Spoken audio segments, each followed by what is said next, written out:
Hello everyone. ये आपके international trade and finance का पेपर है। ये आपका कुरुक्षेत्र यूनिवर्सिटी का जो लास्ट ईयर हुआ था, प्रीवियस ईयर पेपर है, दिसंबर 2022 में जो हुआ था। तो इसमें पहले ये कंपलसरी क्वेश्चंस है। फर्स्ट क्वेश्चन है कि आपको डिसएडवांटेज बताने हैं इंपोर्ट सब्स्टिट्यूशन के। देखो, आप आयात प्रतिस्थापन अपनाते हो, इंपोर्ट सब्स्टिट्यूशन अपनाते हो, तो इसके डिसएडवांटेज क्या होते हैं ये आपको बताने हैं। तो इसके डिसएडवांटेज क्या होते हैं इंपोर्ट सब्स्टिट्यूशन के, कि आप उस चीज़ को बाहर से इंपोर्ट करने के बजाय अपनी ही कंट्री में बनाना शुरू कर देते हो, लेकिन वो अच्छी क्वालिटी ना आना, या फिर वो मतलब जो आपने प्रोडक्ट बना उसकी क्वालिटी अच्छी नहीं है, या फिर वो महंगा बना है, ये कुछ उसके डिसएडवांटेजेस होते हैं। नेक्स्ट है कि फैक्ट्री इंटेंसिटी क्या होती है। तो आपको इसका डायग्राम बनाना फैक्ट्री इंटेंसिटी का और इसको एक्सप्लेन करना है। नेक्स्ट है कि आपको एजवर्थ बॉक्स ऑफ प्रोडक्शन बनाना है और इसमें बताना है कि किस तरह से एजवर्थ बॉक्स में फैक्टर्स में की अमाउंट में चेंजेस होते हैं। रेसिप्रोकल डिमांड का क्या ऑफर कब बनेगा, और नेक्स्ट आपका कि किस तरह से ट्रेड इफेक्ट करता है फैक्टर प्राइसेस को, मतलब फैक्टर के प्राइसेस को ट्रेड, मतलब पहले बिफोर आप फैक्टर के प्राइसेस बताओगे, फैक्टर प्राइस इक्वलाइजेशन में से है ये। आफ्टर ट्रेड आपके फैक्टर के प्राइसेस पे किस तरह का इफेक्ट आता है आपको ये बताना है। नेक्स्ट है आपको बताएंगे कोटा क्या है। कोटा क्या होती है, एक लिमिट सेट कर दी जाती है, उसको हम कोटा कहते हैं। देखो, सरकार कुछ चीज़ों की ना इंपोर्ट पर या फिर एक्सपोर्ट पर भी लिमिट सेट करती है।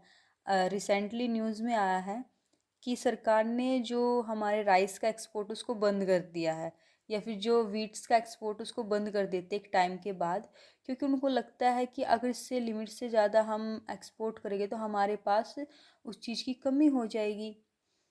तो नेक्स्ट है आपका कि टेक्नोलॉजिकल प्रोग्रेस जो होती है, मतलब आपकी कंट्री में आपने टेक्नोलॉजी में इम्प्रूवमेंट की है, तो उसके ट्रेड पर दो इफ़ेक्ट बताने हैं। नेक्स्ट है कि अगर आप टैरिफ लगा देते, किसी तरह का टैक्स लगा देते हैं, तो उसका प्रोडक्शन पे क्या इफ़ेक्ट रहता है। देखो, टैरिफ के दोनों इफ़ेक्ट हो सकते हैं, प्रोडक्शन बढ़ भी सकता है, कम भी हो सकता है, डिपेंड करता है कि टैरिफ किस साइड लगाया गया है। टैरिफ आपके इम्पोर्ट साइड लगाया गया है फिर एक्सपोर्ट साइड लगाया गया है। ये आपकी यूनिट फर्स्ट है। यूनिट फर्स्ट में से आपसे पूछा गया था फर्स्ट क्वेश्चन कि आपको कंपैरेटिव एडवांटेज थ्योरी बतानी है। तो कंपैरेटिव एडवांटेज थ्योरी किसकी है, डेविड रिकार्डो की है। तो आपको रिकार्डो की थ्योरी एक्सप्लेन करनी होती है, टेबल बनानी होती है, डायग्राम बनाने होते हैं। फिर नेक्स्ट है कि what is revealed from empirical testing of HO theory, मतलब हिक्सर एंड ओलिन थ्योरम। देखो, इम्पीरिकल टेस्टिंग आए ना तो बच्चे एचओ थ्योरी को देख के सोचते हैं कि एचओ थ्योरी लिखनी है, नहीं, क्योंकि उन्होंने कहा ना कि इम्पीरिकल टेस्टिंग करे तो क्या होता है एचओ थ्योरी से। तो इम्पीरिकल टेस्टिंग वाला जो पॉइंट आता है, तो ये आपका लियोन्टिफ पैराडॉक्स आता है। जब इम्पीरिकल टेस्टिंग की बात यहाँ पर चल रही तो आपको लियोन्टिफ पैराडॉक्स यहाँ लिखना होता है। नेक्स्ट है आपकी सेकेंड यूनिट। सेकेंड यूनिट में से है आपका कि इम्परफेक्ट कॉम्पिटिटिव मार्केट किस तरह से इफेक्ट करते हैं इंटरनेशनल ट्रेड को।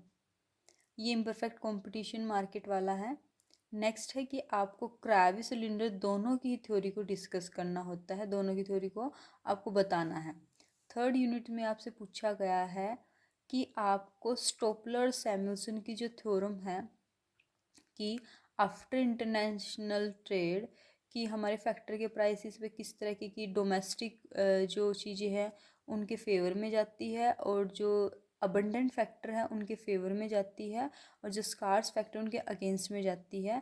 ऐसा स्टोपलर सैमुअल्सन की थ्योरी में बताया गया है, तो आपको वो करनी है। नेक्स्ट है कि आप, या फिर ये आपका डायग्रामेटिकल क्वेश्चन है। नेक्स्ट है कि आपको सेक्युलर डिटोरिटेशन, मतलब जो टर्म्स ऑफ ट्रेड है जो लेस डेवलप कंट्रीज हैं उनके अगेंस्ट क्यों होती है, आपको ये बताना है।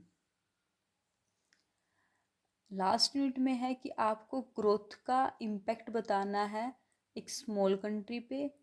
क्वेश्चन नेक्स्ट टाइम ये भी आ सकता है कि आपको ग्रोथ का इम्पैक्ट बताना हो लार्ज कंट्री पे।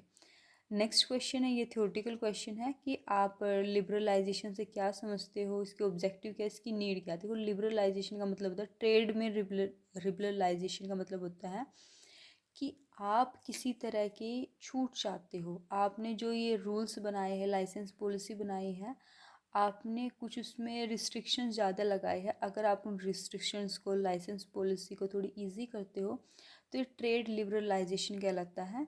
तो इसकी ऑब्जेक्टिव्स क्या है और इसकी ज़रूरत क्यों हुई इंडिया में, ये बताना है आपको।